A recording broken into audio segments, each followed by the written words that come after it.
Pendidikan Islam merupakan bagian penting dari sistem pendidikan nasional. Salah satu tujuan pendidikan nasional adalah menjadikan manusia seimbang dari segi intelektual dan pendidikan yang berdasarkan nilai-nilai agama kepada Tuhan Yang Maha Esa.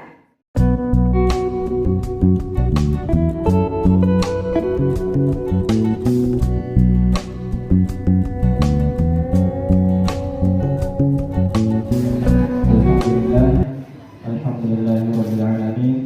Wassalatu wassalamu ala rasulillah wa ala alihi wa sahbihi ajma'in. Subhanaka la ilma lana illa ma 'allamtana innaka antal alimul hakim.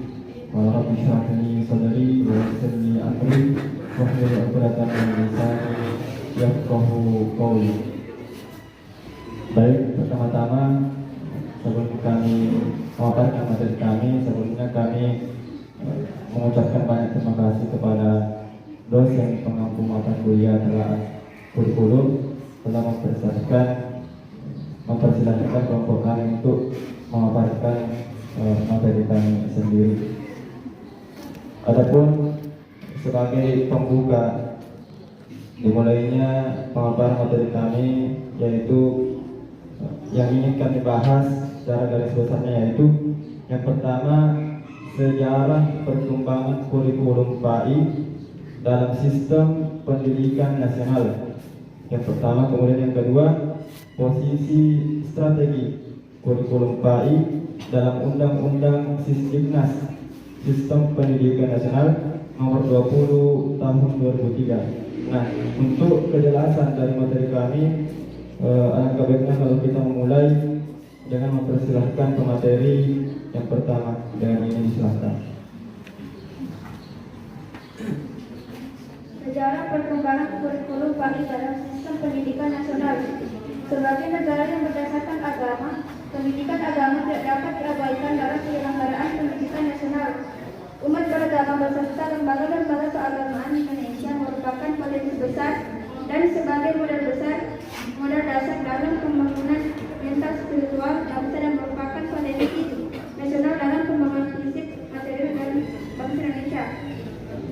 Hal ini sesuai dengan tujuan pembangunan nasional, yaitu pembangunan manusia seutuhnya dan masyarakat adil dan makmur berdasarkan Pancasila dan Undang-Undang Dasar 1945. Oleh karena itu, agama tidak dapat dipisahkan dengan penyelenggaraan pendidikan nasional Indonesia. Pada awal kemerdekaan, pemerintah dan bangsa Indonesia mewarisi sistem pendidikan dan pengajaran yang dualisme, yaitu sistem pendidikan dan pengajaran pada sekolah-sekolah umum bercorak sekuler dan mengenal ajaran agama yang merupakan warisan dari pemerintah kolonial Belanda dan sistem pendidikan dan pengajaran Islam yang tumbuh dan berkembang di kalangan masyarakat Islam sendiri. Kedua, sistem pendidikan tersebut sering dianggap saling bertentangan serta tumbuh dan berkembang secara terpisah satu sama lain. Menyangkut upaya pengembangan pendidikan Islam secara terpadu untuk mengembangkan manusia Indonesia seutuhnya, pendidikan Islam di beberapa negara Islam yang mayoritas penduduknya beragama Islam, termasuk Indonesia, dan terjadi dari duplikasi terhadap pendidikan di negara-negara Barat sekuler. Dengan demikian, produk sistem pendidikan Barat tidak mungkin menjadi atau berupa alternatif.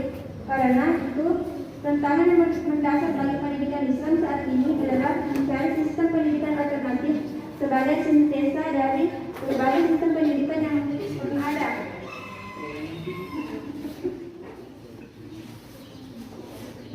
Pada perkembangan kurikulum pendidikan nasional telah beberapa kali mengalami perubahan dan terdapat pada perubahan kurikulum pendidikan Islam.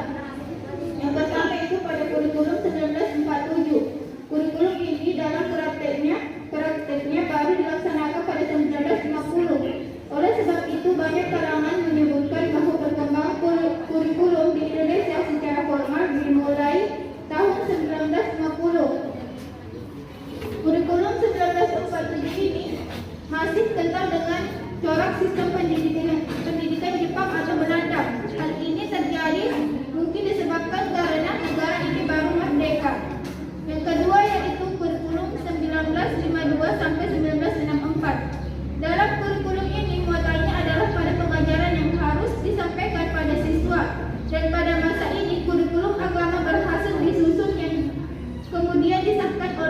agama.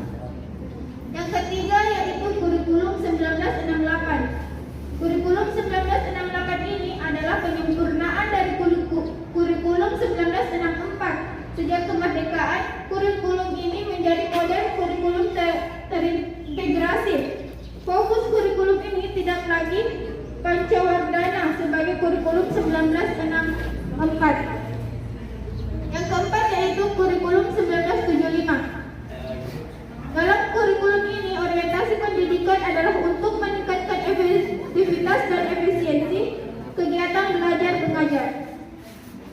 Adapun yang kelima, kurikulum 1984. Kurikulum 1984 ini adalah penyempurnaan kurikulum 1975. Peran siswa dalam kurikulum ini menjadi mengamati sesuatu, mengelompokkan, mendiskusikan hingga melaporkan.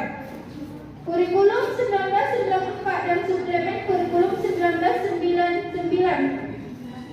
Kurikulum 1994 merupakan hasil upaya untuk memajukan kurikulum-kurikulum sebelumnya, terutama kurikulum 1975 dan 1984. Kurikulum KTSP atau kurikulum 2006. Kurikulum tingkat satuan pendidikan merupakan kurikulum operasional yang disusun oleh dan dilaksanakan di masing-masing satuan pendidikan sekolah atau madrasah. Pada kurikulum ini, sekolah sebagai satuan pendidik berhak untuk menyusun dan membuat silabus pendidikan sesuai dengan kepentingan siswa dan kepentingan lingkungan.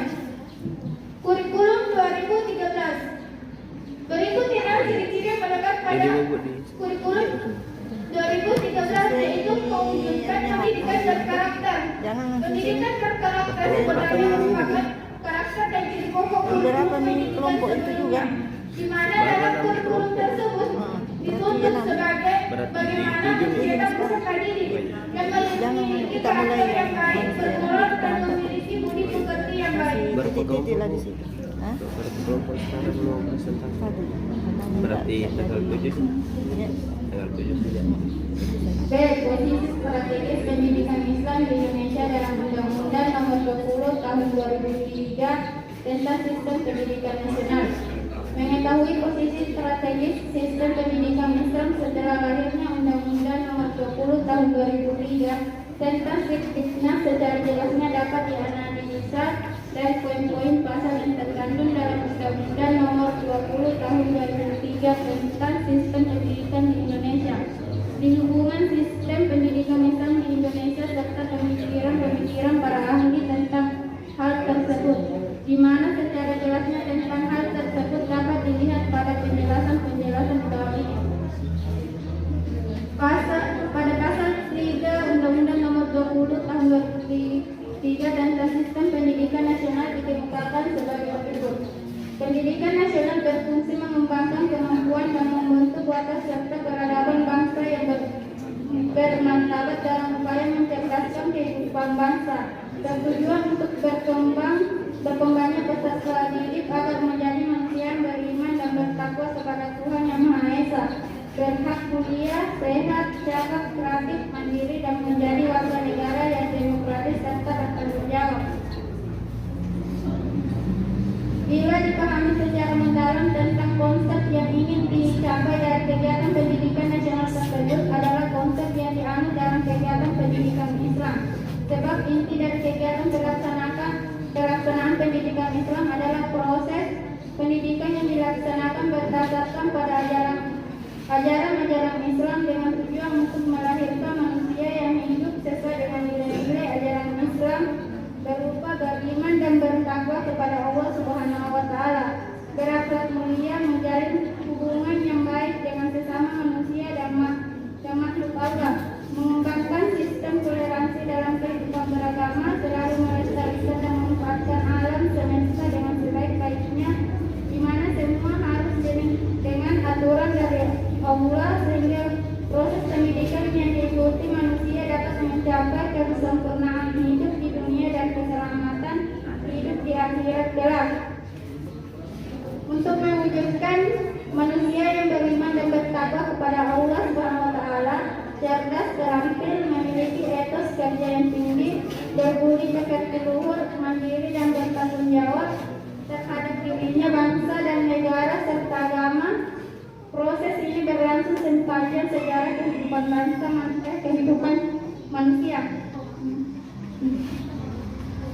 Pada pasal 17 dan 18 Undang-Undang Nomor 20 Tahun 2003 tentang Sisdiknas, secara rinci dapat mengetahui bahwa sekolah dasar berbentuk SD, MI atau sederajat serta SMP, madrasah atau bentuk lainnya sederajat, pendidikan menengah berbentuk SMA, MA, SMK, MAK, dan yang sederajat. Pasal ini memberikan pemahaman bahwa secara kelembagaan lembaga pendidikan agama Islam telah disetarakan dengan lembaga pendidikan umum, sehingga dalam hal pengelolaan pendidikan Islam dituntut bagi pelaksana pendidikan Islam untuk mampu mengelola kegiatan pendidikan pada lembaga pendidikan yang dikelola agar dapat bersaing dengan lembaga pendidikan umum minimal dalam hal mata pelajaran umum pada siswa.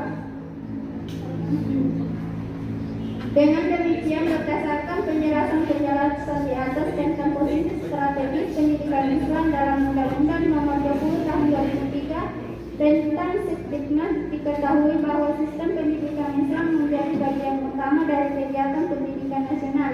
Sebab misi yang diemban kegiatan pendidikan nasional merupakan pengejawaban dari nilai ajaran Islam yang dikembangkan dalam kegiatan pendidikan Islam dan dari segi kelembagaan. Lembaga-lembaga pendidikan Islam telah disetarakan dengan lembaga-lembaga pendidikan umum serta dalam hal bantuan dan perhatian yang diberikan oleh pemerintah. Juga telah disamakan dengan sekolah-sekolah umum baik dari segi pengembangan sumber daya maupun pengadaan sarana dan prasarana pendidikan. Pendidikan Islam merupakan bagian penting dari sistem pendidikan nasional.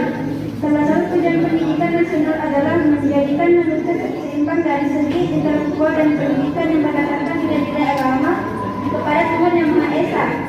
Jadi hubungan antara pendidikan Islam dalam pendidikan nasional adalah berusaha secara berbimbingan dalam pengembangan dan pembinaan iman, akhlak, moral, budi pekerti dan penguasaan ilmu